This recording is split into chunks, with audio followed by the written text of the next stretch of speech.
জাহাঙ্গীরনগর বিশ্ববিদ্যালয়ে সকাল ৯টা থেকে শুরু হয় ২০২৫-২৬ শিক্ষাবর্ষের স্নাতক প্রথম বর্ষ ভর্তি পরীক্ষা। রোববার সি ইউনিটের পরীক্ষার মধ্য দিয়ে শুরু হয়েছে এবারের ভর্তিযুদ্ধ।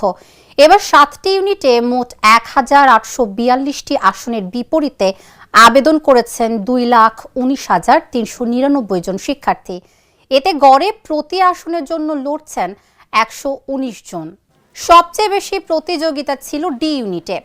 জীববিজ্ঞান অনুষদের ৩১০টি আসনের বিপরীতে আবেদন পড়েছে ৭০,০০০-এরও বেশি। প্রতি আসনে লড়ছেন ২২৬ জন শিক্ষার্থী। এ ইউনিটে ৪২৬ আসনের জন্য আবেদন করেছেন ৬০,০০০-এর বেশি, আর বি ইউনিটে ৩২৬ আসনের বিপরীতে আবেদন করেছেন ২০,০০০-এরও বেশি শিক্ষার্থী। সি ইউনিটে ৪৬৬ আসনের জন্য আবেদন পড়েছে ৪৭,০০০-এর বেশি। এছাড়া ব্যবসায় শিক্ষা, আইবিএ, জেইউ এবং স্বতন্ত্র C1 ইউনিটেও অনুষ্ঠিত হচ্ছে ভর্তি পরীক্ষা।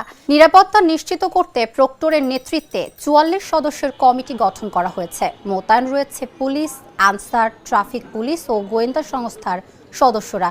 রয়েছে জরুরি চিকিৎসা ব্যবস্থাও। বিশ্ববিদ্যালয় প্রশাসন জানিয়েছে, পূর্ব নির্ধারিত সময়সূচি অনুযায়ী সব ইউনিটের ভর্তি পরীক্ষা অনুষ্ঠিত হবে।